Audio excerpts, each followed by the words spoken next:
konsep dasar mutu pendidikan. Sebelum itu, perkenalkan, nama saya Zaskia Alia Zahra dan rekan saya Rizal dan Farah. Dan saya Najwa Salsabila. dan saya Dwi Handayani. Saya Indra Sapina. Saya Ria Sambaludika.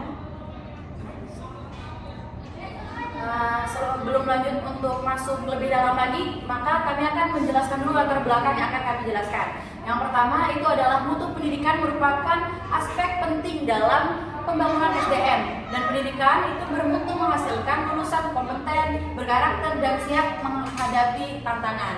Mutu pendidikan itu mencakup proses pembelajaran, manajemen sekolah, dan sarana prasarana. Selanjutnya ada rumusan masalah. Nah, di rumusan masalah ini kita akan membahas apa aja yang dimaksud konsep dasar mutu pendidikan, apa saja komponen yang mempengaruhi mutu pendidikan, dan bagaimana implikasi konsep mutu pendidikan dalam penyelenggaraan pendidikan. Dan dengan tujuan untuk menjelaskan konsep dasar mutu pendidikan, mengidentifikasi komponen yang mempengaruhi mutu pendidikan, menjelaskan implikasi konsep mutu pendidikan dalam penyelenggaraan pendidikan. Nah, selanjutnya ada konsep mutu pendidikan nih. Nah, itu akan dijelaskan oleh teman kita Delzan. Pada Delzan, silakan. Konsep mutu pendidikan adalah mutu pendidikan adalah tingkat keberhasilan lembaga pendidikan dalam menghasilkan lulusan yang sesuai dengan tujuan pendidikan dan kebutuhan masyarakat. Ada juga mutu dicapai melalui perencanaan, pelaksanaan, dan evaluasi pendidikan secara berkelanjutan. Oke, selanjutnya itu ada manajemen pembiayaan pendidikan yang akan dijelaskan oleh teman kita Najwa. Pada Najwa, silakan. Di dalam manajemen pembiayaan pendidikan itu ada pengelolaan dana pendidikan meliputi ada 3. Yang pertama ada perencanaan anggaran, yang kedua ada pelaksanaan penggunaan dana, yang ketiga ada penguasaan dan evaluasi. Tujuannya itu agar dana pendidikan digunakan efektif dan tepat sasaran, jadi nggak digunain asal-asalan seperti itu. Oke, selanjutnya itu ada manajemen humas pendidikan. Nah, di manajemen humas pendidikan ini akan dijelaskan juga nih oleh teman kita yang kepada Dwi. Silakan. Oke, manajemen humas pendidikan itu humas sekolah berfungsi membangun hubungan dengan orang tua, masyarakat, pemerintah, dan media. Humas membantu meningkatkan citra dan kepercayaan publik terhadap sekolah. Oke, nah next ada implementasi selanjutnya yaitu di budaya lingkungan sekolahan. Nah, di budaya lingkungan sekolah ini akan dijelaskan oleh Hilda. Silakan. Budaya lingkungan sekolah, budaya sekolah mencakup nilai norma dan kebiasaan positif. Contohnya disiplin, kerjasama, saling menghargai. Budaya sekolah positif meningkatkan motivasi belajar siswa. Nah, jadi di budaya sekolah itu kita mencakup yang namanya nilai-nilai norma kayak disiplin, kerjasama, dan saling menghargai agar meningkatkan motivasi belajar terhadap siswa. Next, selanjutnya kita akan membahas manajemen layanan khusus yang akan dijelaskan oleh Lia. Kepada Lia, disilakan. Manajemen layanan khusus yaitu layanan khusus mendukung kebutuhan siswa seperti 1. Bimbingan konseling, 2. Layanan kesehatan sekolah, 3. Pendidikan eksklusif, 4. Perpustakaan dan laboratorium.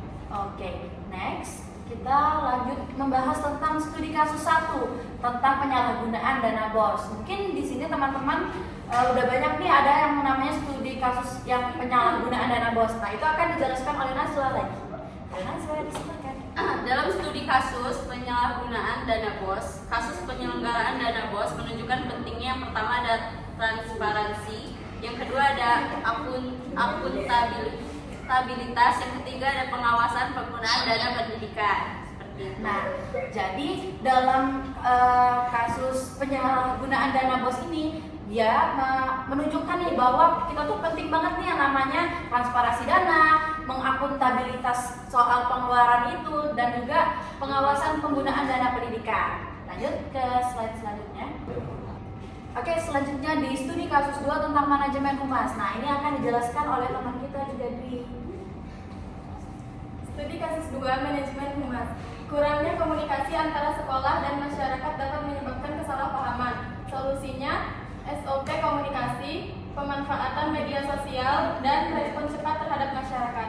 Nah, jadi di studi kasus yang kedua ini tentang manajemen humas itu biasanya sering terjadi karena adanya miskomunikasi. Nah, jadi solusi yang ditawarkan untuk dari kurangnya komunikasi antara sekolah dan masyarakat itu dapat kita selesaikan dengan cara menggunakan SOP komunikasi yang seharusnya, kemudian juga pemanfaatan media sosial kita untuk di pos-pos gitu ya. betul, seperti di posting-posting di media sosial, dan juga respon cepat terhadap masyarakat itu juga penting, karena kan kebanyakan itu banyaknya hal yang bisa membuat ini terjadi karena adanya slow respon itu. Dan teman-teman. inilah solusinya.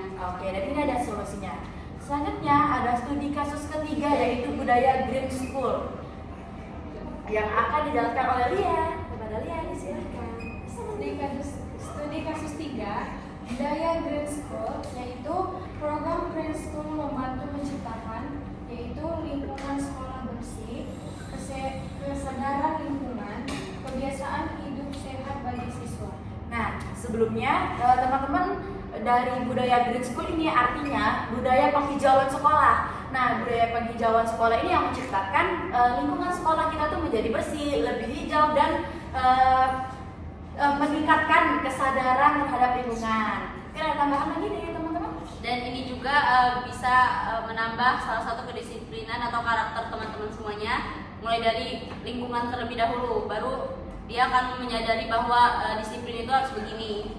Pembersih juga harus, maksudnya lingkungan sekolah bersih itu juga dapat berdampak kepada semua masyarakat, bukan hanya untuk kita. Ya, sehingga menjadi kebiasaan hidup sehat bagi siswa maupun guru-gurunya. Next, nah, oke, ternyata kita udah sampai di slide akhir ya teman-teman, yang mana kesimpulan ini akan kita paparkan, yang akan dipaparkan oleh Darzan. Bagi Darzan, silakan. Kesimpulannya yaitu mutu pendidikan dipengaruhi oleh manajemen pembiayaan, hubungan masyarakat, budaya sekolah, dan lain-lain khusus. Pengelolaan yang baik akan meningkatkan kualitas pendidikan juga. Ada tambahan? Mungkin cukup.